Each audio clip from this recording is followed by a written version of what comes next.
Good afternoon, everyone, and welcome back to our Monticello, that unwritten code of Virginia hospitality that welcomes everyone while they're on the road to come a visit, to spend some time, share a meal, and to engage in conversation. I'm happy to say today that we welcome a former collaborator of mine, and that might be unusual for some of you to hear, but truly, we welcome General Alexander Hamilton with us today. He is with us from Philadelphia through this remarkable example of the progress of science. So General Hamilton and I will be engaging a conversation, particularly engaging your questions. And as moderator, we welcome back Brandon Dillard, who will be moderating your questions for all of us today. General, welcome yourself. Thank you so much, Mr. Jefferson. I am delighted to be here at Monticello and to discuss some of the issues of the day, some of the issues of the past, and perhaps some of the issues of the future. Very good. Well, Mr. Dillard, what may be our first question? Thank you, gentlemen. You already started on this one, Mr. Jefferson. Could you speak a little bit more about science and your thoughts on the progress of science? Well, the General and I both know that the pursuit of science is a founding principle of our nation. It is right there in our Constitution, one of the duties, the responsibilities of the legislative branch of our government, to pursue science and the arts. And General, I cannot help but think that when together we served in the cabinet of His Excellency President Washington in that autumn of 1793, when our government was seated in Philadelphia, that we were besieged with the yellow fever, to the extent that our government had to quarantine itself several miles to the northwest from Philadelphia in the town of Germantown. I remember that many would wrap their faces so as not to contract the yellow fever from another or to give it to another. But you, sir, you did fall victim to the yellow fever, as I recall. Indeed, Mr. Jefferson, and I'm no stranger to the yellow fever. I contracted the yellow fever as a child, about 10 years of age. My mother and I came down with the disease. I recovered, as she did not. So I found myself at 11 years of age, cast on my own fortune. Having had some experience of it, we always seem to have a great deal of it I grew up in the British West Indies. I think that's not new information to anyone. And we have it every summer there. And I believe there's a connection somehow. They think there's a connection between scientists and doctors believe there's a connection between the swamps in the various cities and the summer-like conditions and the yellow fever as it strikes us. But I was quite fortunate. I got my family outside of Philadelphia earlier on, and then I contracted it. Well, instead of following the advice of the local physician, Dr. Benjamin Rush, who would advise using a phlegm, a device for bleeding yourself, I had a good friend, Dr. Ned Stevens, who another West Indian like myself, and he gave me a good program to follow, and I did, and I survived again. So I've been quite fortunate.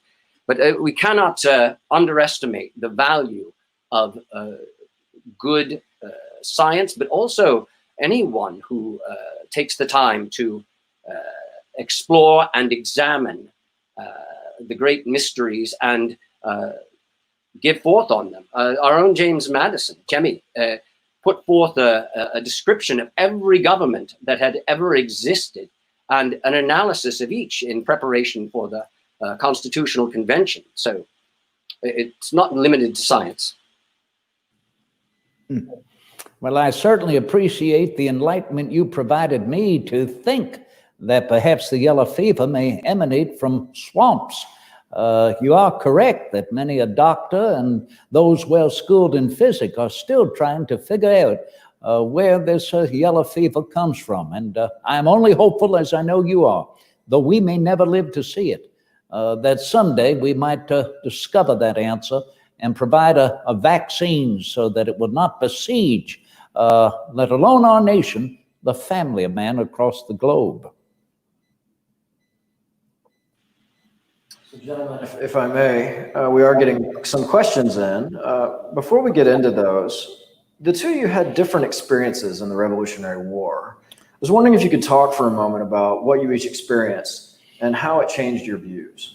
Well, now, Mr. Dillard, I think you know very well that no two gentlemen could experience more of a difference of experience in the American Revolution than the general and myself. And my experience, I have rarely cared to talk about with regards to martial employment. Now, yes, the general knows that I was commissioned a colonel of Virginia militia, but he also knows I never saw any action.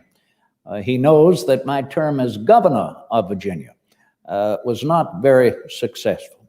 However, I certainly would not deny the great valor shown by Colonel Hamilton during that time of our American Revolution. Rest assured, sir, I will never forget, though I was not there, what I heard of your valor storming Redoubt number 10 at Yorktown.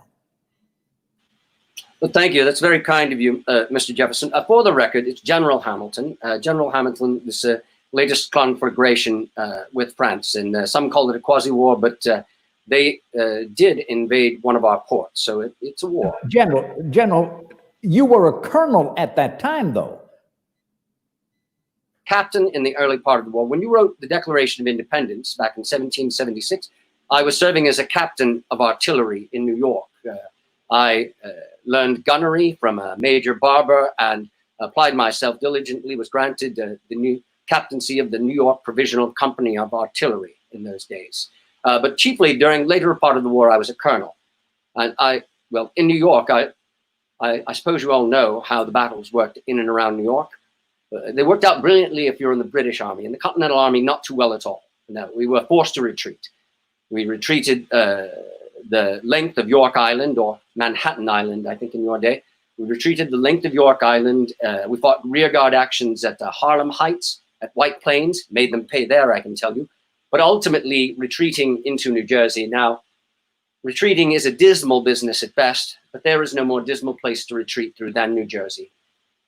We retreated the length of New Jersey, crossing the Delaware into Pennsylvania. Later, we recrossed the Delaware, surprising Colonel Rahl and his Hessians at Trenton. I tell you, my favorite view of Trenton is the barrel of the cannon. Now, I'm very often asked my opinion, why we need such a strong federal government. Why do I believe we need such a strong federal authority? If I may take you back to the retreat through New Jersey, it was my custom to walk alongside the cannon, and I would pat the cannon as I would walk along, absorbed in thought. And I couldn't help but notice the tracks in front of me, the wagon wheels, the hoof prints of the horses, and the footprints of the men, very often shod, but very often, like as not, unshod. You know, coal goes through leather like that. And once leather becomes completely saturated or permeated due to inclement weather, it becomes very dry and brittle. And it begins to crack open and fall away. The men would try to tie the shoes on their feet with rags and scraps, but ultimately they would fall away. And we would be looking at bare footprints in the snow and the muck and the mire. And since skin itself is nothing more than leather, that too would open up. And we would be looking at bloody footprints in the snow and the muck and the mire. And we saw it all throughout the war. We saw it on the retreat through New Jersey. We saw it at Morristown. We saw it at Valley Forge. I began to ask myself, why have we come to such desperate straits? Why is there no proper sustenance for our troops? Now, men give me some credit for genius. All the genius I have lies in this. When I have a subject in hand, my mind becomes pervaded by it. Day and night it is before me. I plumb the problem to its very depths. Then the results of my reflections, some men are pleased to call the fruit of genius. It is the fruit of labor and thought. And when I plumb the problem to its depths, what was the result? Why is there no proper sustenance for our troops? It was the government we had at the time. The Articles of Confederation. The Articles of Confederation, a completely untenable form of government. I wrote at the time, during the war, as an aide-de-camp to General Washington, my recommendations on what our government could be and how it should become, and recommended something very like the Constitution. It was those days while we were serving under those horrid conditions, men standing on their hats because they had no other clothes. And you may think that I'm jesting or exaggerating, but I'm not.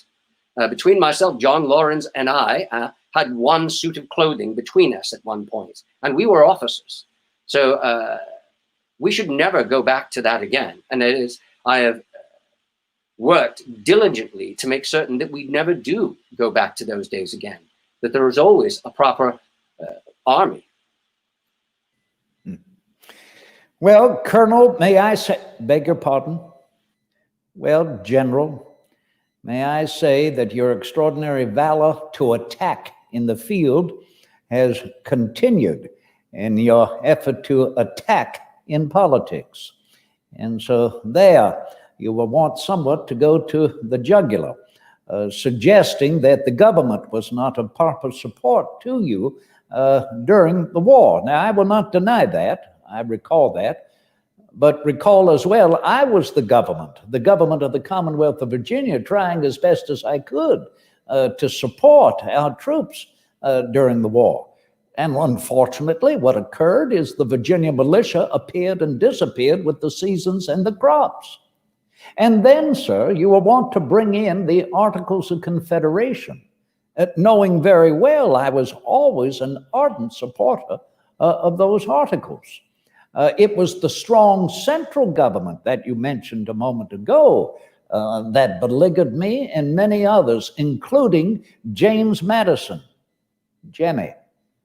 And that is a subject I think we need to attend to directly with the people.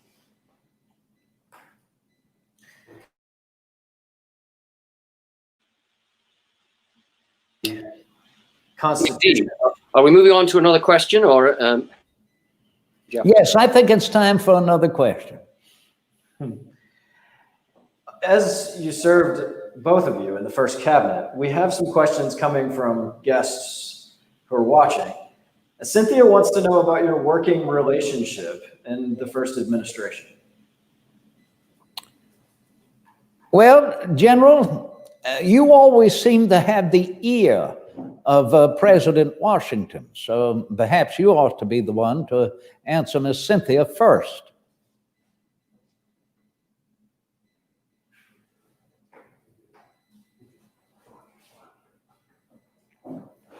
I'd be happy to answer the question first. General Washington and I served quite some time together. We served during the war. At first, I was a captain of artillery, and General Washington was general of the army. He took note of my work and how organized my men were. And eventually, after the Trenton and Princeton campaign, he asked me to become one of his aides-de-camp. An aide-de-camp is more or less a military secretary, but General Washington talked about his aides-de-camp. He called them his family. And indeed, in many ways, we were his family. So I was a colonel under General Washington for many years. Then later, after Yorktown, my wife had a child. I needed to support that child, so I went home after the Battle of Yorktown, but we were still at war. And General Washington wrote to me often in those days, asking my opinion. My father-in-law, General Philip Schuyler, had me elected. I've never stood for public office myself, but he had me elected, put my name forward and promoted me. And I was elected a delegate to, as it was in those days, the Confederational Congress. And General Washington wrote to me very often in those days. And in many ways, our roles had reversed. For here I was, part of the civilian authority that had authority over General Washington and the army. And there were great difficulties because the Congress and the states were not paying the men, and the men mutinied. So years later, we go to the Constitutional Convention, and it's a good thing that General Washington was there, as well as Dr. Franklin, for they lent an authority to the convention in Philadelphia by their mere presence. You see, We actually weren't sent to Philadelphia to create the Constitution, but only to amend the Articles of Confederation. So General Washington and I had a relationship that extended not only from the war, but in the Constitutional Convention, and also in those years in the Confederational Congress. So in many ways, we knew what each other were thinking. And I will tell you, when you look at your party, your Republican Democrats or Democratic Republicans, you look at the Federalists, you'll find most military men are Federalists, right? So General Washington and I agreed on many issues because, well, I mean, to be blunt, we were right. We had seen how it worked the other day. You weren't in, you were in France, Mr. Jefferson. You didn't see the army suffering the way they did. I mean, you didn't see us trying to pay the men or outfit the men from monies that were not coming in from the several states. When you start a war, and the precept of the war is you do not want to pay taxes, how do you feed and clothe an army? You don't. Now, it's grossly unfair to say we didn't want to pay taxes. No taxation without representation, as James Otis would have it. Odd little man that he is. But what it meant in effect is that people weren't paying their taxes. So with a strong central government, we could make people pay their taxes. Sorry, I realize I've gone on a bit. Yes, you certainly have provided enough information and support for being able to have the ear of President Washington. It was well founded in your military camaraderie, and the more so when you were together in that Constitutional Convention. And as you admitted, yes, I was not there. I was still in France. How well I know, General, I missed the 80s entirely, but I can tell you this, having served our nation's concerns overseas, particularly to strengthen and solidify more our alliance with France, for she was there ready to engage in our markets. That was part of her investment in our American Revolution. That I thereby could serve President Washington's administration well as the first Secretary of Foreign Affairs. That is what the department was known as. Within a few months, yes, it became the Department of State. And it was my duty and my responsibility in that capacity to continue to engage alliances, to support our ministers plenipotentiary, and yes, to support our Constitution. Now, admitting that I thought the Articles were a venerable fabric, it was James Madison who convinced me that the Constitution was extraordinary, the shortest document of its kind in human history, creating a government to check its own power, and of the three particular branches, to recognize the most important and powerful of the three branches is not the executive, nor is its marshal's judiciary. It is the legislative, that branch elected directly by the people to support that first line in our Constitution, we the people, General. So I would say that pretty much explains, as you said earlier and what I have said now, the parts we played in the first government of our nation under the Constitution. Would you agree? I would agree that, yes, that is more or less how we began, if you will. In the general course of human nature, the power over a man's subsistence amounts to nothing more or less than the power over his will. Thus it is that a position of a Secretary of the Treasury is one fraught with responsibility. And my plans in those early days, which I think have been wildly successful, Mr. Jefferson, have proved that it was a good thing we put them in place. The assumption of the debt, the converting the debt into interest-bearing bonds and selling the bonds on the open market, as we have every right to do, and the establishment of our national bank, which of course we had every right to do. This financial plan, one thing hinging on the other, gave us a great ability to bring into this country support and capital. Establishing our national credit was absolutely imperative to moving forward. States, like individuals who keep their engagements, pay their bills, are respected and trusted. And the reverse is true of those who pursue an opposite conduct. So it was absolutely necessary in those days to move forward with the financial plan we did and the establishment of a more centralized form of government. Well, General, you have succeeded once more to purvey and proffer your idea of a strong central government in your capacity as Secretary of the Treasury to suggest that the Treasury is such an important element in our government, thereby almost ignoring, again, we the people, the common man, 9 out of every 10 Americans living on farms. You go the further in order to ignore the general populace by emphasizing the need for an assumption bill, the federal government to assume the debts of all of the states, as well as supporting that assumption bill with a national bank. Now, General, this is our old argument, and I will not deny it is an ancient argument. It has existed in the dichotomy of human political economy from time immemorial. You yourself said a bit earlier that man's nature may be somewhat corrupt and despicable. Well, that is what Thomas Hobbes thought. That is the essence of his Leviathan.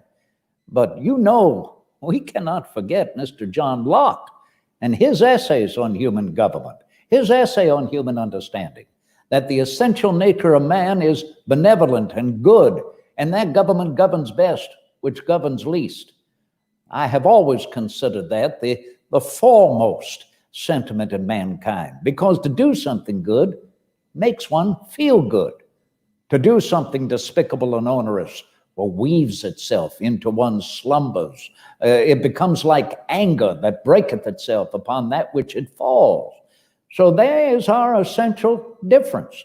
Now, I should like you to answer to the citizen body and to Cynthia, if you're still there, where in our Constitution does it state the necessity for a national bank?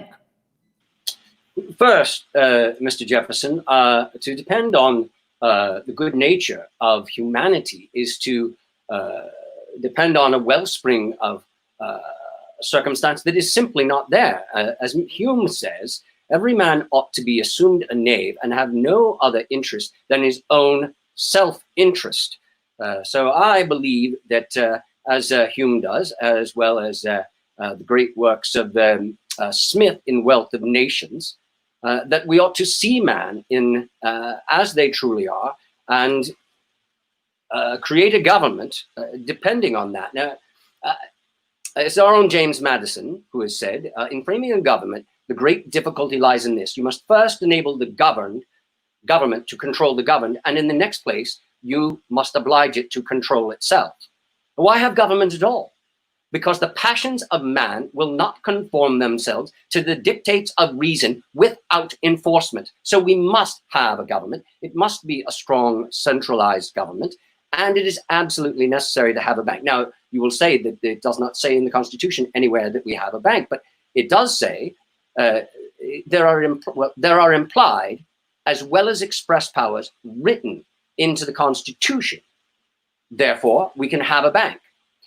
Article 1, Section 8 of the Constitution states that the Congress may make any laws necessary and proper for carrying into effect the listed powers. This, we need no more explanation than this. It is good for the people, and it is deemed so. Then we may have a bank. And it is necessary to have one as well. Well, then, General, I suggest that we allow the people to have the answer in this. Not to suggest that when there is no statement that even implies a national bank, you say that it is implied. You mean to tell me that we are to rest upon inference upon such an important subject as the payment of the national debt, let alone the liberty of the American people to engage their own political economy? Your creation of that banking bill, 40 pages long and more, as you know, I called an act of mischief. I do not believe that you even understood it, but there's the point of the matter. There was no necessity to understand it because the necessity was to sell it sell it to Congress, and particularly when 51% of the shares was open to the public to purchase. I believe, what was it, $25 for it? Well, the Congress, first to hear it, allowed those of means in the Congress to be the first to purchase those shares and to own our nation's bank. And then they proceeded to appoint whom as board of directors? One and the other, cronies together. And then in what direction did they decide to move our nation's bank? In the direction of agriculture and our nation's farmers? No. In the direction of the urban markets and the counting houses and the phalanx of stock jobbers and speculators and Anglo-men and monocrats who would follow them farther and farther away from the people, the cultivators of the soil.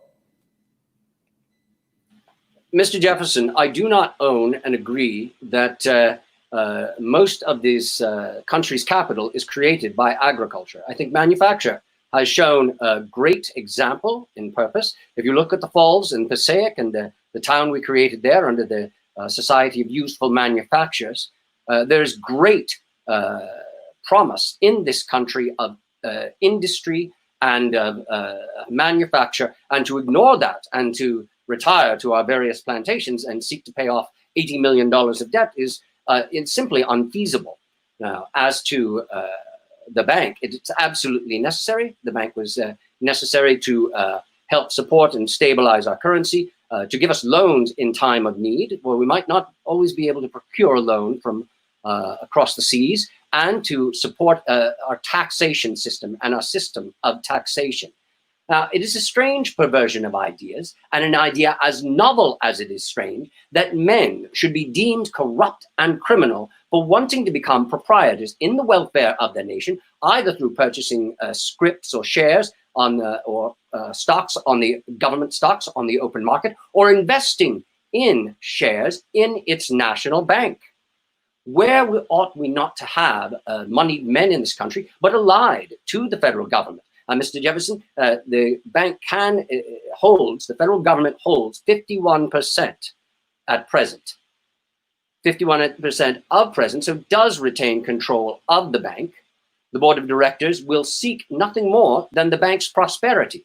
So we are allying ourselves to this interest. Everyone has the same interest at heart, and that is the benefits of the institution itself and to the betterment of humanity. As to the right to have it, you will own that you and I worked together to create the cutter service.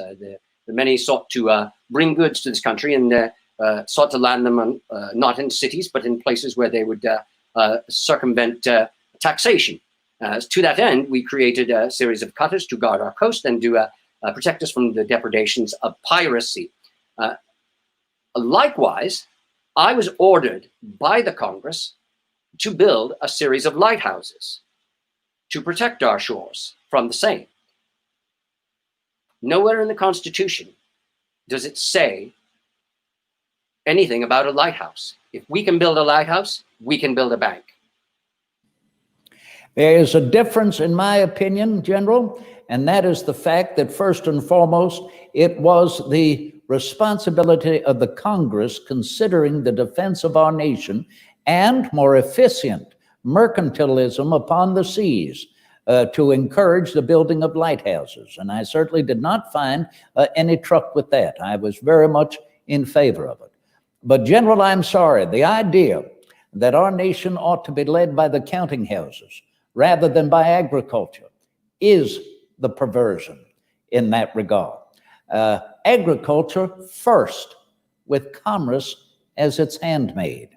You know that I have long denied that liberty and freedom of the speculating with our government funds. And this is what it leads to: stock jobbing and speculating under the buttonwood tree there on Wall Street at Federal Hall. And that does what? As a coalition of cronies continues to speculate amongst themselves, feeding upon the means of the people, the monies of the people, those who cannot afford 100% of them, to give 50% of their savings and earnings to these schemes. And then the schemes continue to grow until suddenly they bubble. And it falls upon whom? The people. Are we, General, then to rely upon those speculators? Are we to rely on that federal bank that got us into that mess? This is what concerns me, General, for our future. Mr. Jefferson, you are a farmer. You plant a crop. Well, you personally don't do it, of course. You have people for that sort of thing. But Mr. Jefferson, you plant a crop, and so you plant a seed. And when you do, with proper care of that seed and good weather, you take a risk with that seed. And hopefully, with good maintenance, that seed will grow to fruition. How is that different from a financial investor who takes a seed of an investment, plants it well, he hopes of good weather, but it is not guaranteed, much like weather in itself. So he takes a risk to do that. That is on that gentleman to take that risk. He may be wise in making those risks. He may not be wise making those risks. But it does not do this country or this land a disservice to have the money flowing as it is. We had very little capital after the war, and we were $80 million in debt. We needed a system. We needed some sort of system for handling the finance. And we have done an extraordinary job and been very wildly successful. I don't think you quite understand the trading of stocks on the open market as it is, or you would see the great benefit it has given to our nation. General, I see one thing, and that is that the sowing of the seed in a counting house, in speculation, in investment, can ultimately profit but a few, rather than the people at large. Very different from the sowing of a seed in the soil, which can be of greater sustenance to a family, to a neighborhood, to the nation, to the world. Again, one of the most noble vocations of man, the cultivation of the soil. And the other, which I know you agree, is the cultivation of the mind. And so it is, General, that I concern myself continually with what Sir Francis Bacon, you know, the eminent British philosopher, you are well read, I know this to be so, and you know amongst his essays, Civil and Moral, is one particular essay on usury. Usury, General, that is what I am referring to. The use of someone else's money for a particular scheme of a few. He says in his essay on usury, at the end of the game of usury, and therein is the risk which you mentioned, at the end of the game of usury, the money has to end up in someone's coffers. Does it benefit a nation if the money ends up in the coffers of a few, or if the money ends up more readily available unto the people? And that, sir, I think is what we represent, do we not, in our dichotomy of opinion? I agree, and I don't think we're going to resolve this between us today. So perhaps we ought to move on to another question. Well, General, we actually have a question for you. Bridget wants to know if and why you would argue for an elective monarch. Right. During the Constitutional Convention in Philadelphia, there were many who spoke. Mr. Madison stood up and gave the Virginia Plan, in which he promoted his thoughts on what the government should be. And that's when we first knew that we were actually speaking about creating a new government, not merely amending the Articles of Confederation. And I stood up and spoke for 6 hours and sat down to a smattering of applause. In that time, I called for a system very like Great Britain's system of government. Experience is the oracle of truth, and where its responses are unequivocal, they should be held as sacred and conclusive. And the British form of government is the longest lasting form of government in the world. It has stood the test of time. So it would be foolish not to look to it for some of its examples. Now, during that time, I called for what was called an elective monarch. Right? Now, monarch, I mean, essentially that's what the job of a president is, right? And you must know, or must think about this. In our day, president had no other meaning than the head of a committee. Well, we had already had quite enough of government by committee. Have any of you ever served on a committee? You know what that's like? Try running a country that way, right? It doesn't work, right? So we knew that the position of this chief magistrate was going to be one like unto a king. Now, all of our deliberations at the Constitutional Convention were supposed to be kept private, not from some nefarious purpose, as Jefferson might imply, but from an honest hope that we would have a freedom of expression of ideas. For if we knew that upon utterance, our ideas were to be taken to the newspapers and spread to the public at large, there would be great fears in bringing our ideas forward. And we are the great experiment. We need all the great ideas we can get. So I felt I had privacy when I called for an elective monarch. But I think chief magistrate is a perfectly good name, and president eventually, we know what the term is, we know what the job is, and so had I to do it over again, I would have used a different word. Well, I am only thankful, General, that the final answer came in the example set by His Excellency, General Washington, whom you know could have been elected for a third term, 4 terms. He could have been president for life. But he set the precedence. He gave up the lofty power of high office for retirement under his own vine and fig. And I hope you may know that if I am encouraged to stand for the re-election of the presidency at that time, that I thought if I get a second term, General, and you may not know this, but that if I received a second term, I would be the first to be able to follow in the example set by President Washington. As you know, President Adams did not have that opportunity. And a good thing, too. So I have another question, and this is a challenging one. Luke wants to know, and several others have asked, if you would talk for a moment about slavery and your differing perspectives on the institution. I will start, if you don't mind. Slavery is a commerce repugnant to humanity. I saw it close hand in the British West Indies as a child growing up. I've seen the slave auctions. I've worked during the Revolution. My very good friend was a aide-de-camp to General Washington, John Lawrence. John Lawrence and I worked to create a unit of Africans who would serve their country and receive their liberty with their swords. It was voted down in the South Carolina legislature. But I believe in the promotion of abolitionism. I am a member of the Society for the Promotion of Abolition of Manumission of Slavery in New York, and have worked to help free Blacks in our communities. And I believe that we ought to remove slavery in its entirety. Jefferson.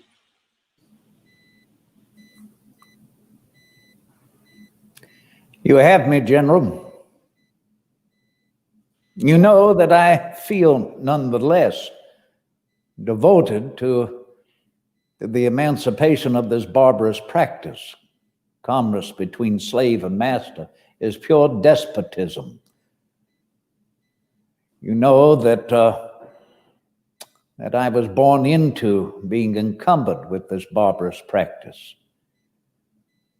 You know that everything I have been able to do, my service to our nation, is made possible by those no less nation builders. You know that the future is decidedly going to be more harsh upon me in that recognition. I can make no excuses. I wrestle with it. Our nation wrestles with it, and you know that our Constitution, most unfortunate in its present state, protects it. But you know, I share with you, General, even despite our differences of opinion, that first line will continue to make a great difference. Because you and I will never know any other to have a vote in our government than the white male freeholder, 21 years of age or older. And I know you realize, General, as I do, it is the work of our future to rectify a more distinct and direct representation of we the people. I beg pardon. This ties into a question from Sue, who actually wants to know what each of you would change in the Constitution or the first 12 amendments. Were you able to do so? If I may, since you've mentioned it, and take the second part of the question first. What would I change in the Bill of Rights? We ought not to have one. Right? They are absolutely unnecessary. I go further and affirm that a Bill of Rights, as it is absolute. It's not only unnecessary, it's dangerous. For there will be exceptions to the powers granted, and on that very account, affords a colorable pretext to claim more than were granted. For why declare these things shall not be done, which there is no power to do? The Constitution is, in essence, in itself, a Bill of Rights with the people, between we the people. We the people and the rest of the articles are an expression of the Bill of Rights in itself. We need no other Bill of Rights. So I would not have a Bill of Rights because it's going to provide legal precedent that is going to cause us trouble down the road. As to the Constitution, what would I change? Well, that was certainly the main thing I would change. If there were a possibility of making slavery illegal, we would certainly have done it. It was brought up in the Constitutional Convention, and every time there was no discussion. We would not have received any approval from the southern states if we had continued to try to push that notion forward. They're absolutely untenable. Well, General, we find a common ground in the improving of our Constitution through amendment. I very much would like to see the 13th Amendment represent the eradication of the barbarous commerce of slavery, the indentured servitude of an individual for life. But I entirely disagree with you with a change in our Constitution being the neglect and the disposing of our Bill of Rights. General, this is the whole point of the Constitution remaining in the hands of the people themselves. This is what I objected to when I received a letter from Mr. Madison. I was still in France, I will not deny. I think it was written by him November 1787. It included the plan of our Constitution, and that is when I wrote back that it captivates me. It captivates me, as I made mention earlier, creating, if you will, a government to check its own power, the shortest document of its kind in human history. The first line, we the people. But the problem with it was that it had no Bill of Rights. It needed to have a Bill of Rights to keep that Constitution in the hands of the people. And as you know, Mr. Madison wrote back to me, we do not need a Bill of Rights. It's all inferred. Well, I go back to the very same subject of the National Bank.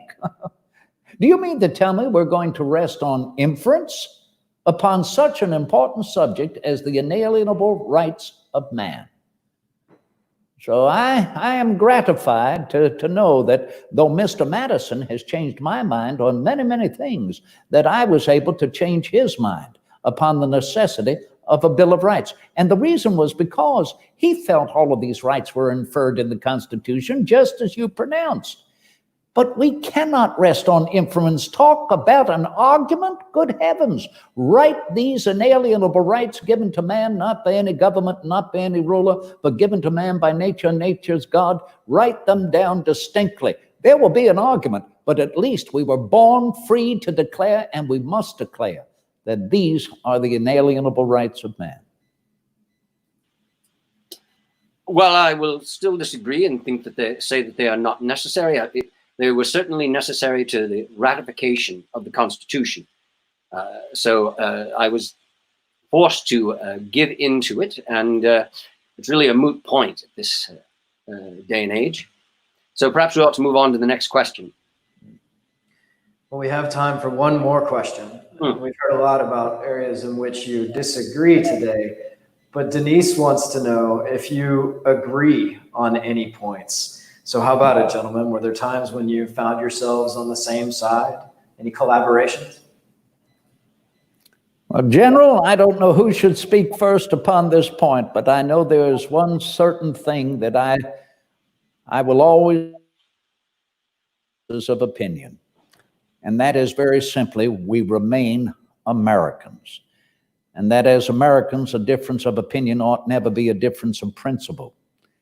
You are, sir, as I have said many times and written in kind, a colossus. You're a host unto yourself. You do not need a party. And I will always be proud to remember that we did indeed collaborate together, despite differences of political opinion. The two of us, General, even though, as I mentioned earlier, referred to the defense of our coastlines as revenue cutters, as you preferred, or militia boats, as I preferred, that we came together upon the necessity of a Coast Guard. And General, I ask you this, what about our collaboration on establishing a stationary financial system in the monetary system, the standard of currency, sir? Indeed. Mr. Jefferson and I, we certainly have our disagreements. I think I've heard a few. Likewise, we have things we have agreed on. Earlier, we both agreed that General Washington ought to serve a second term. We certainly agreed ultimately. Initially, you were for having France, after the catastrophe of Mr. Genet, Citizen Genet, and his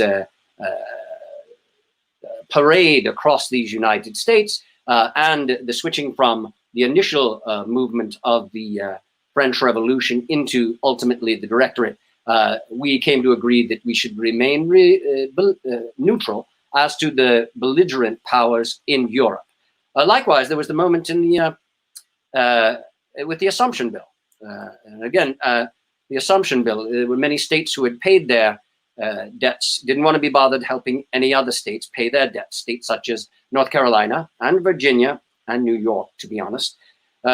It's as if to say in North Carolina had paid its debt, didn't want to help any other state pay their debts. Massachusetts has a great deal of debt from the war. Does North Carolina want to help Massachusetts pay that debt? No, it does not. But when do the battles start in North Carolina? Yes, 1776, we signed the Declaration of Independence. We are all nominally in this together. North Carolina starts fighting the Revolutionary War, the War of Independence, in what year? 1780. When does Massachusetts start fighting this war? 1775. 1775, 1780, 5 years longer. Massachusetts has borne the brunt of this war. The public debt is the price of liberty, and as such has a special claim upon the public purse. We all collectively have benefited from the revolution. Ergo, there is a collective responsibility to that debt. So imagine my consternation when I found that my up until then friend, James Madison, had blocked my Assumption Bill in the House of Representatives, a perfidious desertion of the principles he had sworn to uphold. I found myself pacing to and fro in front of Federal Hall, vexed beyond measure. And then Mr. Jefferson came and talked to me at the time. Distinctly, General, I can remember we had to place before our president our different plans, how to take on the nation's debt. I remember when you were pacing back and forth in front of the president's house there at the bowling green in the lower part of Manhattan Island. And I remember as I approached you, you flew upon me like a tiger of the female gender. And then what did we have to do but go before the president, place our distinct ideas down, and even he found it difficult to make a decision. General, the point of this is that we never forget that we collaborated. We did, sir. I was opposed to your assumption bill. So was James Madison. You were opposed to the Residency Act, that we should not allow the capital of our nation to remain in a center of commerce, in the center of counting houses, that our nation's capital ought to be midway between the North and the South along a navigable waterway. We had to reconcile, and did we not, sir? We reconciled there in June 1790. In that room where it all happened, in preserving our union. And General, I will tell you this, I will never, ever be in support of a standing army. I know that was your particular vision. I thought it would be a drain on our treasury. Foreign nations would wonder what we're up to, having a standing army in times of peace. But you know, General, I reconciled to your opinion, as you reconciled when I became president to see me commission our nation's military academy. If we are to have a standing army, let them be led by an enlightened officer corps. I'm very often asked why I supported you or agreed to throw Federalist support behind your election when you and Burr were tied in the Electoral College. And though you be a man of very different principles, at least you have them. Something I find not to be the case with Colonel Burr, as it were. When I was General of the Army after the death of General Washington in our war with France, Burr wrote to me, and because I was having difficulties with Adams and the Congress, it's Adams who wouldn't have trouble. But he wrote to me and said, you have it within your means to make yourself happy. The Constitution is but a paper machine. He meant, you have the army, go overthrow the government. And I wrote back to him saying that sort of thing is absolutely reprehensible. And he wrote back and said, great men do not trifle over morsels. And that's the sort of man who could have been president of these United States. And as I said before, Jefferson's a man of different principles, and we have different ideas very often. I always believe him to be a man of principle. If I can, it has frequently been remarked that it seems to be reserved to the people of this country by their conduct and example to determine the truly important question whether societies of men are capable or not of enacting good government. Are we no more fit for the rein and the spur, or can we indeed govern ourselves? We have fought side by side to make America free. Let us struggle hand in hand to make her happy as well. General, may I say as a final comment that you bring back many, many fond memories. Memories, if you will, of contest, argument, and debate. But that is our privilege, is it not, as Americans, to continue to oppose one and the other, and yet to recognize that freedom is not free. It requires an eternal vigilance, and therefore we must ultimately come to compromise and resolution on behalf of the common good. Thank you for bringing up your support of myself in that tie in the Electoral College of the presidential election of 1800. I still have the letter you wrote me when we could not break that tie. And the first sentence was, "Dear Mr. Vice President, I consider you the least dangerous of the two candidates, and so you offered me a compromise. It was that compromise, General, as you well know, that continues to hold us together, that brought 13 individual nations together to form E Pluribus Unum. You remain my compatriot, sir, for a more perfect union. And you mine as well. You know, I ought to remind us, I think we're all well familiar with the preamble to the Constitution, which begins, "We the people." But I think most people are not aware of the first draft of the Constitution, which read, "We the people of the states of Connecticut, Massachusetts, New Hampshire, etc., sending a very different message to the world than "We the people of the United States." It is as Dr. Franklin used to say. He was speaking of this when he said it, but I think it applies here as well. We must all hang together, or we will assuredly all hang separate. Thank you, General. And we thank Mr. Brandon Dillon for being with us again to engage our conversations. I look forward to visiting with you all again, and rest you assured, a very happy 4th of July. I remain your humble and obedient servant, Thomas Jefferson. Good day, General Hamilton. Good day, General. Good day, Mr. Jefferson.